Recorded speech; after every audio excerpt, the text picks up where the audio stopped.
yung ano niya. Ay, wait lang. My God, nalulubat.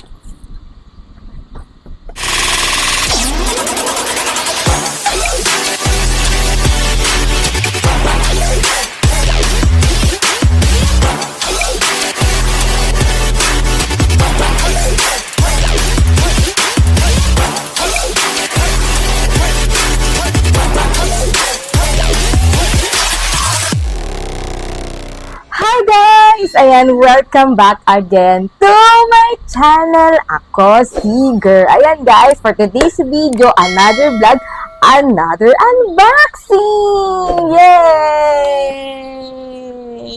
Ayan guys, actually guys, hindi na siya unboxing kasi na-open ko na siya and then nagamit ko na rin siya.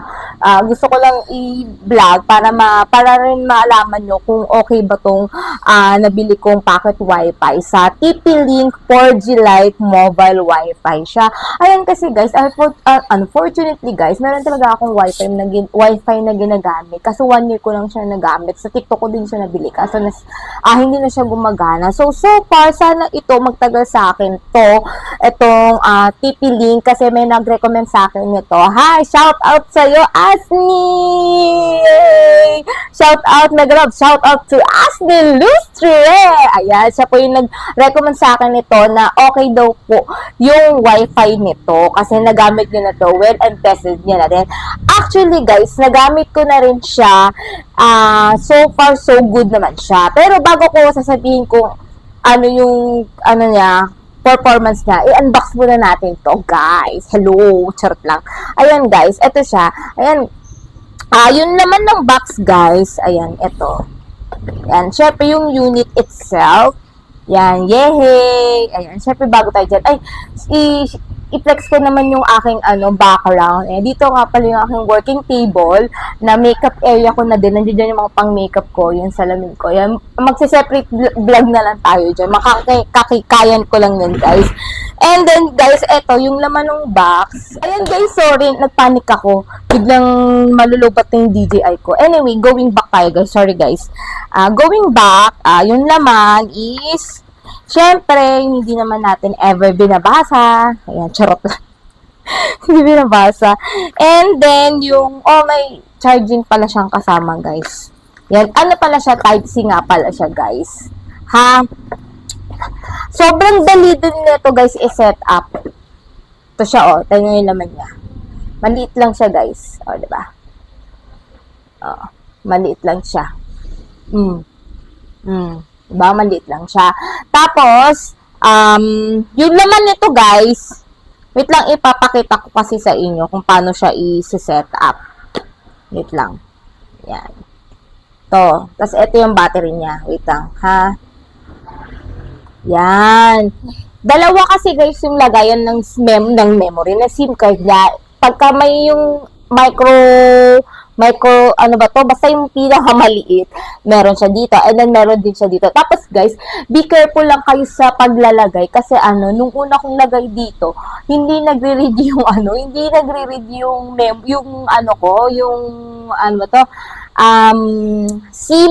yung SIM card. Pala malilay paglalagay ko. Ayan, si Papa Chris nga pala yung naglagay. Ayan, shout out Papa Chris, sa naglagay niya, then gumana na siya. And then guys, bago nyo pala i-close, naka-separate yung battery guys Yan, naka-separate, lagay nyo lang. Tapos bago nyo pala i-close guys, picturean nyo na to yung nandito sa likodan ng nandito sa likodan ng unit nyo. Kasi nandito yung default password niya. Yan, ganyan dyan yung default password niya. Tapos, yan, lagay na lang natin ulit. Yan. Ito natin. Yan. Actually, guys, hindi ko pa masyadong... madali lang i-open guys dito. Angat nyo lang. Pag ganyan. Angat nyo lang pag ganyan. Ngayon, sige, try natin i-open. Madali lang guys mag-change ng password kasi basta alamin niyo lang yung default password sa likod. And then, wait lang, may pupuntahan kayo ditong site. May pupuntahan kayong site dito. Ayan nga pala guys yung mga pictures niya ng TP-Link. Ayan, 4G siya, up to 150 Mbps download and 50 Mbps upload. upload speed. Compatible support siya sa 4G, 3G network, FDO, LTE, ayan, B1, B3, B4, and kung ano man yan, hotspot Wi-Fi with up to 10 Wi-Fi devices.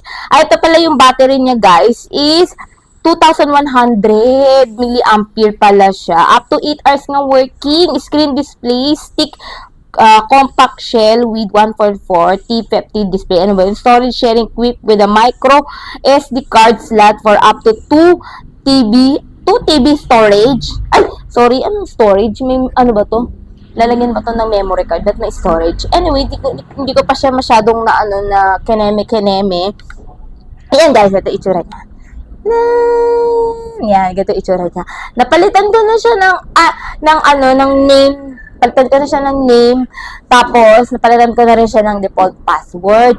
And then, guys, ang tawag nito, nagamit ko na siya sa labas. Actually, tinry ko na siya nung nag-rides kami ni Papa Chris. Inopen ko siya ng 8 a.m. And then, tumagal nga siya, tumagal nga siya guys ng 8 hours kasi na-lowbat na siya between magpa-5. Yan, magpa-5 na siya na lowbat. Gumana, kasi pag nag-rides kami, nag-waze, ito yung ginagamit namin. So far, so good naman siya. Doon sa bandang Binangonan, nung nag-rides kami, dala ko na tong packet wifi ko. And then, after that, guys, tinry ko rin siya sa office. Yung inopen ko siya, mas nagtagal siya. O siguro kasi sa office is, ano ka lang naman yung browse ka lang naman, din, ano ka na, ang tawag nito, work ka na. Kasi inopen ko lang siya doon, nag-open lang ako para for the OTP dun sa dun sa email ko, ganyan. Inopen ko siya pagdating ko ng office ng 7:30. Ngayon guys, pag open ko ng 7:30, pag uwi ko sa bahay ng mga 7:30, siguro mga 7 ng gabi, pag uwi ko, gumagana pa siya guys, and then may 16% pa siya na naiwan. Ang maganda kasi dito guys, meron siyang battery percent. Kung ilang percent na lang yung battery mo, then makikita mo agad kung malolobat na siya. Kaya nagustuhan ko rin siya. Kasi ma-alert ka kung malolobat na siya. Eto guys, try natin ngayon dito sa cellphone ko kung gaano siya kabilis. Teka lang, itatanggalin ko lang dito siya sa broadband namin. Kukunik ko siya dito sa wifi ko. Ayan, ito yung wifi nin ko. Ako siguro. Hintayin natin kumonek. Tapos, ayan guys, kumonek na siya. Then, mag-speed test tayo. Kung gaano nga ba kabilis. Sakto lang ng bilis naman ito sa akin guys. Hindi naman siya super bilis. Hindi naman siya sobrang bagal. As in, sakto lang din siya sa akin guys. Sakto lang din pag magti-tiktok and then pag yan. Ito siya. Yan. Tingnan natin po ilan. Papalo. Tingnan natin. Ayan. Nagte-10, na din siya guys, 14, 15, 16. Oh, mabilis na rin.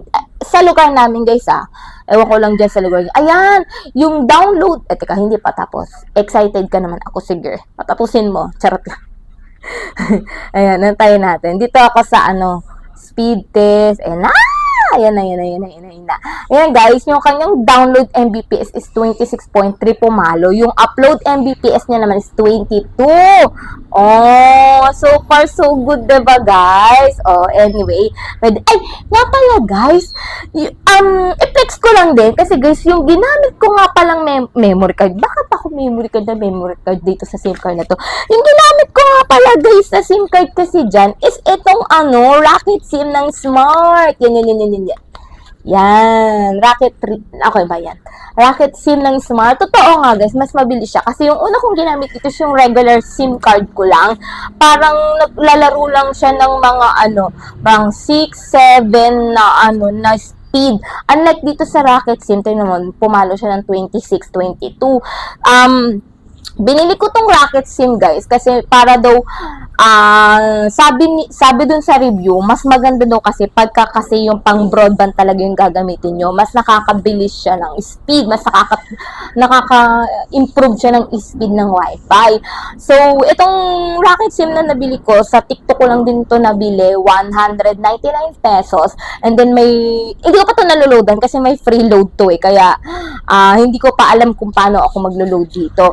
Kaya Kaya, mas mabilis din siya, guys. Promise. Mas mabilis nga siya kaysa dun sa ano.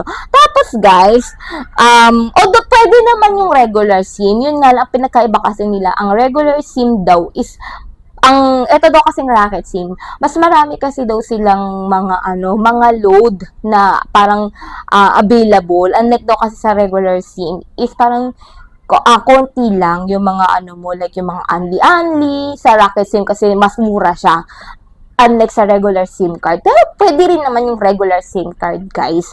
Tapos, guys, meron ditong menu sa taas. Hindi ko alam kung actually, hindi ko rin alam paano to gamitin. Kasi, ayan, may home, may device info, power saving, ayan, hindi ko rin siya alam kung paano ba to. Anyway, yun lang naman yung kailangan ko. Makapag-internet ako sa labas. Tsaka, syempre, kailangan din natin ng backup wifi just in case. Lagi ko rin na i-experience kay Globe. Shoutout sa'yo, Globe.